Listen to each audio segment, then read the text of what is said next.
कैसे हैं आप सब। बहुत बहुत आपका स्वागत है मेरे YouTube चैनल पे। अब तक अगर आपने मेरे YouTube चैनल को सब्सक्राइब नहीं किया तो आपसे हाथ जोड़ के एक रिक्वेस्ट है कि आप मेरे YouTube चैनल को सब्सक्राइब कर दें। अब हम लोग आते हैं सीधे टॉपिक पे। क्या है क्राइटेरिया फॉर रोबोट सिलेक्शंस? कौन से बेसिस पे हम लोग रोबोट का सिलेक्शन करते हैं, क्या क्राइटेरिया, इसको हम लोग पढ़ेंगे इस लेक्चर में। पहला है टेक्निकल इशूज। टेक्निकल इशूज में हम लोग क्या क्या कंसीडर करेंगे। पहला है लिमिट ऑफ पेलोड कैपेसिटी, कितना पेलोड का कैपेसिटी है। दूसरा फील्ड ऑफ एप्लीकेशन। तीसरा reach of the robot, total envelope area. और ये सारे टेक्निकल इश्यूज है जिसके बेसिस पे हम लोग रोबोट का सिलेक्शन करते हैं। कितना पेलोड का कैपेसिटी है, कितना कैपेसिटी आपको चाहिए रोबोट का, और किस फील्ड ऑफ एप्लीकेशन में आप यूज करना चाहते हैं। लाइक लोडिंग हो गया, अनलोडिंग हो गया, पेंटिंग हो गया या वेल्डिंग हो गया, कौन सा एरिया ऑफ एप्लीकेशन है। और कितना इन्वेलप एरिया चाहिए। इन्वेलप एरिया अगर आप जानना चाहते हैं तो मेरा एक नेक्स्ट यूट्यूब वीडियो है, उसमें मैं डिस्कस करूंगा। और नॉन टेक्निकल इश्यूज क्या है। पहला है कॉस्ट एंड बेनिफिट कंसिडरेशन। दूसरा रिलायबिलिटी, कितना रिलायबल है। Commonality of equipment, service, training and maintenance requirements. उसके बाद सिस्टम हेल्प, सेफ्टी। तो ये सारे नॉन टेक्निकल इश्यूज है जिसके हेल्प पे हम लोग सिलेक्शन करेंगे रोबोट्स का। उसके बाद देखिए ये वाला, in an industry the engineers will be having several robot under their control. According to the job given, the engineers must be able to select the perfect robot. This is only possible if the engineers are well known about the technical features of every robot.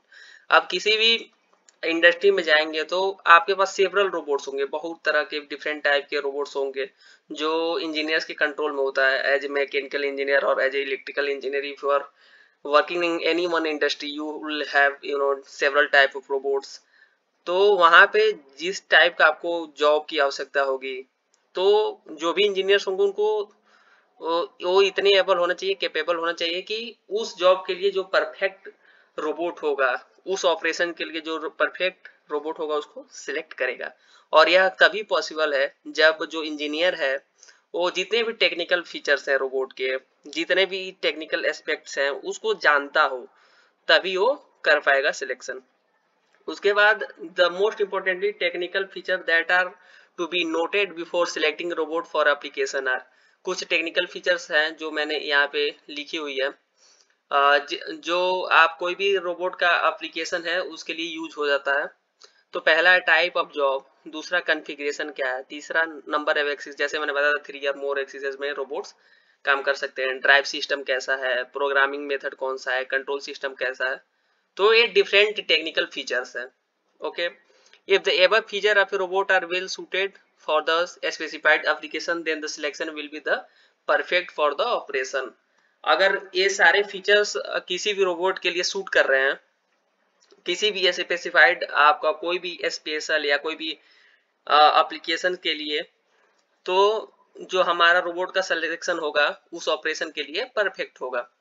For more details, some of the application and technical feature required for selecting robot.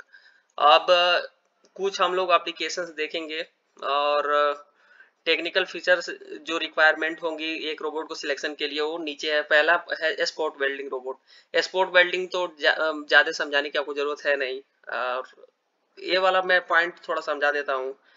A robot must be jointed arm or polar configuration for performing this application. It must have fixed 5 or 6 axes. It can have either electric or hydraulic drive system. It must be programmed in powered lead through method. It provide a point to point control system. Point to point control system क्या होता है, spot welding में आपने देखा होगा कि कैसे spot welding करते हैं। तो हर एक पॉइंट पे आपको कंट्रोल होने की जरूरत होती है, तभी हम एक परफेक्ट वेल्डिंग पा पाएंगे। और एक्सिस 5 से ज्यादा 5 और 6 एक्सिस में काम करने वाला रोबोट की आवश्यकता होती है। उसके बाद दूसरा है spray painting robot. For this application the jointed arm configuration. Jointed arm configuration क्या है वो मैं कॉन्फ़िगरेशन में आपको डिटेल में बताऊंगा। अभी स्प्रे पेंटिंग रोबोट देखते हैं। तो इसमें आपको ज्वाइंटेड आर्म कॉन्फ़िगरेशन रोबोट की आवश्यकता होती है और उसको सिलेक्ट करते हैं, अप्रोप्रिएट होता है वो। एप्लीकेशन के लिए the number axes must be more than और इक्वल टू 6, 6 या 6 से ज्यादा एक्सेस में वो मूवेबल होना चाहिए। और हाइड्रोलिक ड्राइव सिस्टम इसमें होता है। ड्राइव सिस्टम भी कितने तरह के होते हैं, डिफरेंट तरह के होते हैं, वो मैं दूसरे वीडियोज में एक्सप्लेन किया हूँ, जाके देख सकते हैं आप। Manual lead through programming method will be required, it must be process a continuous path control system. उसके बाद आर्क वेल्डिंग रोबोट है। तो arc welding, this type of robot can be Cartesian, jointed arm और polar configuration. It must be incorporated with 5 or 6 axes, it must feature with electrical or hydraulic type, कोई भी electrical या hydraulic type system ले सकते हैं इसमें। capable of programming and powered or manual lead through method, it must a continuous path control system। Machine loading, loading और unloading के लिए क्या, टू परफॉर्म मशीन लोडिंग ये robot should be either cylindrical होना चाहिए, ज्वाइंटेड आर्म या polar configuration होना चाहिए। इट रिक्वायर्स ओनली 4 और 5 axes. The drive system must be hydraulic, hydraulic ही यूज होता है इसमें, हेवी लोड्स उठाने होते हैं तो। अदरवाइज इलेक्ट्रिकल यूज कर सकते हैं अगर थोड़ा आपको लोड कम होगा, वो स्पेसिफिकेशन मैं अलग बता दूंगा आपको। और जो प्रोग्रामिंग इसमें होता है वो लेड थ्रू यूज हो जाता है। As a simple it can be either point to point और limited sequence control system use होता है।